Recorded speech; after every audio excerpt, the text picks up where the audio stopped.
اسرائیل اور فلسطین کیوں ہر وقت وار میں رہتے ہیں؟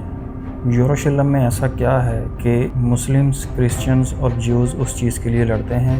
یروشلم کو کیوں دنیا کا سب سے ہولیسٹ پلیس مانا جاتا ہے؟ اس خطے کی ہسٹری کیا ہے اور کیا کبھی اس خطے میں امن ہوگا؟ جانیں گے اس ویڈیو کے اندر۔ Palestinians and Israelis once more caught on the anvil of war.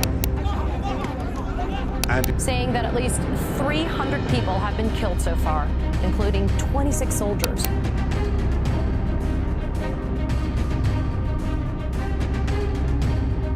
Israel has laid siege to Gaza, cutting off electricity, water and fuel to the Hamas-held enclave.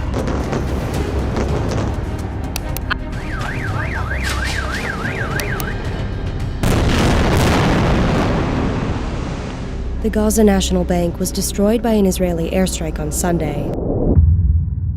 حضرت سلیمان علیہ السلام، جنہیں کنگ سولمن بھی کہا جاتا ہے، انہوں نے 1047 BC میں یہاں پہ ایک ٹیمپل تعمیر کروایا جس کا نام ٹیمپل ماؤنٹ یا ہیکل سلیمانی رکھا۔ یہ وہ جگہ تھی جہاں پہ جیوز اپنی عبادت کیا کرتے تھے۔ اس کے بعد 586 میں بیبلونین کے لوگ یہاں پہ آتے ہیں، قبضہ کرتے ہیں اور اس ٹیمپل کو گرا دیا جاتا ہے۔ اس کے بعد پرشین آتے ہیں، وہ اس ٹیمپل کو دوبارہ تعمیر کرتے ہیں جس کی وجہ سے اس کا نام سیکنڈ ٹیمپل پڑا۔ پھر اس کے کچھ عرصہ کے بعد رومن وہاں آتے ہیں اور اس ٹیمپل کو دوبارہ گرا دیا جاتا ہے، اور تب سے لے کے آج تک یہ ٹیمپل اسی حالت میں گرا ہوا موجود ہے۔ صرف اس کی ایک دیوار موجود ہے جس کو ویلنگ وال کہتے ہیں۔ یہ تو تھی جیوز کے حوالے سے اس یروشلم شہر کی ہسٹری۔ اب اسی شہر کی ہسٹری ہم جاننے کی کوشش کرتے ہیں عیسائیوں کے حوالے سے کہ عیسائیوں کے لیے یہ ہولی پلیس کس طرح سے ہے۔ اب جب اس ٹیمپل کو لاسٹ ٹائم گرایا گیا تو اس کے بعد یہاں پہ حضرت عیسیٰ علیہ السلام، جیزس کرائسٹ کا ظہور ہوا اور انہوں نے اپنی تعلیمات کا آغاز کیا، لیکن جیوز کو ان کی یہ ٹیچنگز پسند نہیں آئیں۔ اس سارے معاملے کو ختم کرنے کے لیے جیزس کو کراس کے اوپر لٹکا دیا، جس کے بعد سے کرسچنز ان جیوز سے سخت نفرت کرنا شروع ہو گئے، اور ساری کی ساری کہانی یہاں سے شروع ہوتی ہے۔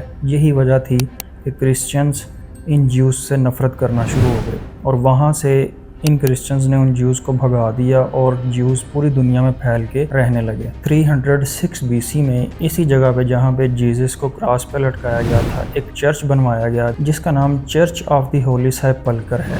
اس کے بعد 638 AD میں عرب آرمی آف عمر، جس کو حضرت عمر رضی اللہ تعالیٰ عنہ لیڈ کر رہے تھے، وہ یہاں پر آتے ہیں، اس خطے کی طرف آتے ہیں۔ کرسچنز اس جگہ کا سارا ہولڈ خود حضرت عمر رضی اللہ تعالیٰ عنہ کے حوالے کر دیتے ہیں۔ حضرت عمر رضی اللہ تعالیٰ عنہ اسی دا چرچ آف ہولی سیپلکر کا وزٹ کرنے جاتے ہیں کہ نماز ظہر کا ٹائم ہوتا ہے، تو کرسچنز انہیں کہتے ہیں کہ آپ اپنی نماز یہاں اسی چرچ میں ادا کر لیں، لیکن حضرت عمر کہتے ہیں کہ اگر میں نے اس چرچ میں نماز پڑھی تو بعد میں ہو سکتا ہے کہ مسلمان اس جگہ کو چھیننے کی کوشش کریں اور اسے مسجد بنانے کی کوشش کریں، لہٰذا میں یہاں پہ نماز نہیں پڑھوں گا۔ چنانچہ حضرت عمر وہاں سے نکلے اور وہاں قریب ایک بڑے پتھر کے اوپر جا کر نماز پڑھی۔ یہ وہ پتھر تھا کہ جس پہ پاؤں رکھ کر حضرت محمد صلی اللہ علیہ وسلم معراج کی طرف روانہ ہوئے تھے اور انہوں نے ساری کائنات کی سیر کی تھی، اور اسی پتھر کے اوپر حضرت عمر نے ڈوم آف دی راک کے نام سے ایک بلڈنگ تعمیر کروا دی۔ اب عام طور پر اسی بلڈنگ کو مسجد اقصیٰ سمجھا جاتا ہے، لیکن اصل میں یہ اس پتھر کے اوپر بنائی گئی ایک ہولی پلیس ہے، ڈوم آف دی راک کے نام سے۔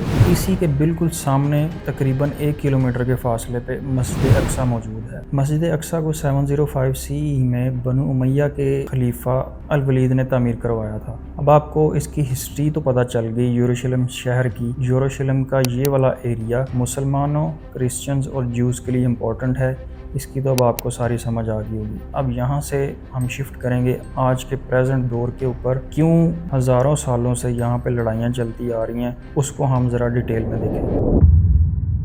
اب یہ معاملہ شروع ہوتا ہے ورلڈ وار 1 سے، 1914 میں شروع ہوئی تھی۔ اب اس میں 2 میجر کنٹریز آپس میں ایک دوسرے کے آمنے سامنے تھے، جرمنی اور بریٹن۔ اب جرمنی کو تو آٹومن امپائر کی سپورٹ تھی، لیکن بریٹنز کے پاس کسی قسم کی سپورٹ موجود نہیں تھی، لہٰذا انہوں نے سوچا کہ یہ جو پوری دنیا میں جیوز پھیلے ہوئے ہیں، خاص طور پر رشیا اور امریکہ کے اندر، کیوں نہ ان کی سپورٹ حاصل کی جائے، ان کو اپنے ساتھ لگایا جائے۔ تو انہوں نے کیا کیا، ان جیوز کو ایک الگ ملک کا خواب دکھانا شروع کیا، اور اس وقت ان کنٹریز میں جو زیونزم کی تحریک چل رہی تھی، جس کے مطابق جیوز کی ایک اپنی کنٹری ہونی چاہیے، برٹن نے اس تحریک کو سپورٹ کرنا شروع کر دیا کہ اگر وہ برٹن کو سپورٹ کرتے ہیں تو بعد میں ان کو الگ ملک لے کے دیا جائے گا۔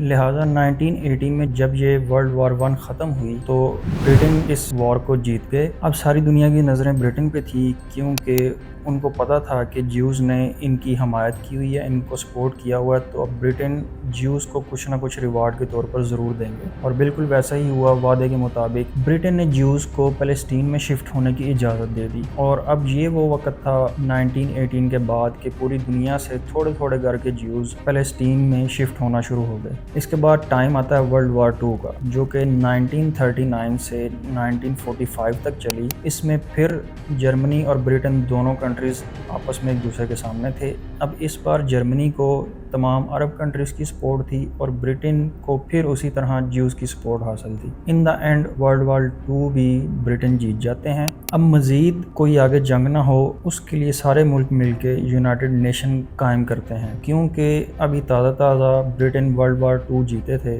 تو یونائٹڈ نیشن میں زیادہ برٹن کی ہی چل رہی تھی۔ لہٰذا برٹنز نے یہ پروپوزل دیا کہ فلسطین کا وہ ایریا جہاں بھی مسلمانوں کی تعداد زیادہ ہے، خاص کر کے ویسٹ بینک اور غزہ اسٹرپ، یہ دونوں ایریاز مسلمانوں کے حوالے کر دیے جائیں اور ایک الگ ملک بنا دیا جائے، جبکہ جہاں پہ مسلمانوں کی تعداد کم ہے اور جیوز کی تعداد زیادہ ہے، وہ والا ایریا سارا جیوز کے حوالے کر دیا جائے اور ان کے لیے ایک الگ کنٹری اسرائیل کے نام سے بنا دی جائے۔ اب یہ فیصلہ تو کر لیا گیا، لیکن اس میں فلسطین کے مسلمانوں کو بالکل بھی مد نظر نہیں رکھا گیا اور نہ ہی ان سے کسی قسم کا کوئی مشورہ کیا۔ پھر یہاں سے اصل لڑائیاں ان کی شروع ہو گئی، اور بہت کوششوں کے بعد بالآخر 1947 میں برٹن نے ایک میپ ریلیز کر دیا کہ جس میں گرین ایریاز وہ مسلمانوں کے پاس رہیں گے اور باقی جو ایریا ہے وہ اسرائیل کے پاس رہے گا، اور یروشلم کا جو علاقہ ہے وہ یونائٹڈ نیشن نے اپنے پاس رکھا، کیونکہ 3 ریلیجن جو ہیں وہ لینا چاہ رہے تھے، مسلمز، کرسچنز اور جیوز۔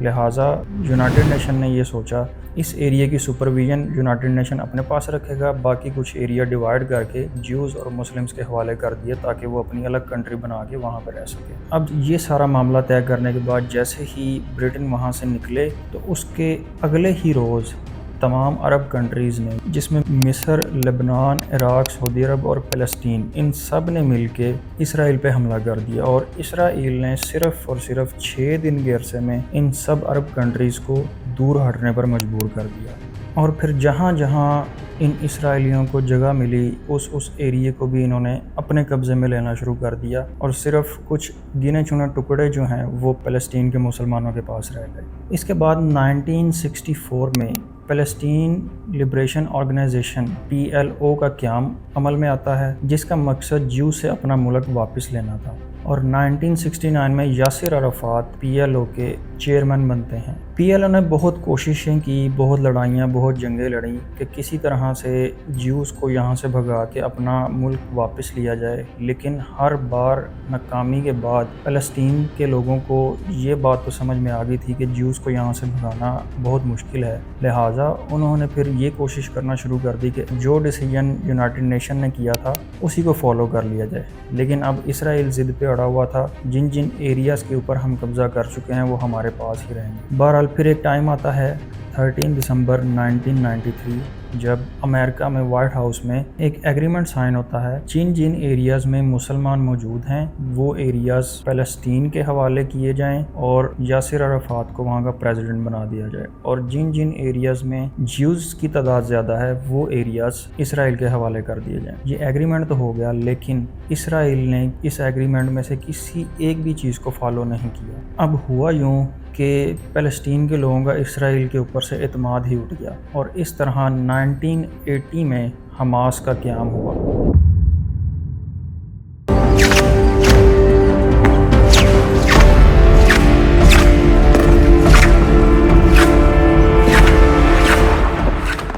اب 1980 سے لے کے آج تک حماس اور اسرائیل کے درمیان وقتاً فوقتاً جنگ چلتی رہتی ہے، اور اس کا نتیجہ یہ ہوتا ہے کہ دونوں سائڈوں سے، اسرائیل اور غزہ اسٹرپ، دونوں سائڈوں سے معصوم اور بے گناہ شہری مارے جاتے ہیں، کیونکہ جیسا میں نے آپ کو پہلے بتایا کہ اصل میں یہ معاملات کرسچنز اور جیوز کے درمیان تھے، اصل لڑائی ان کی تھی، لیکن سب سے زیادہ نقصان اب مسلمانوں کو یہاں پہ چکانا پڑ رہا ہے۔ ایک تو زبردستی ان کے ملک پہ قبضہ کیا گیا اور آئے دن جنگوں کی صورت میں ہر روز بے گناہ اور معصوم شہری مارے جاتے ہیں، اور سب سے زیادہ نقصان اس وقت فلسطین کے مسلمانوں کو اٹھانا پڑ رہا ہے۔ اور جب جیوز فلسطین کے مسلمانوں کو مارتے ہیں تب تو کوئی کنٹری نہیں بولتا، لیکن آج حماس نے اسرائیل کے اوپر حملہ کیا ہے، تمام کنٹریز کی ہمدردیاں اسرائیل کی طرف ہو گئی ہیں، لیکن جب اسرائیل بے گناہ مسلمانوں کو مارتا ہے تب کوئی کنٹری کیوں نہیں بولتا؟ یہ سوال جواب طلب ہے۔ امید ہے آپ کو آج کی ویڈیو پسند آئی ہوگی۔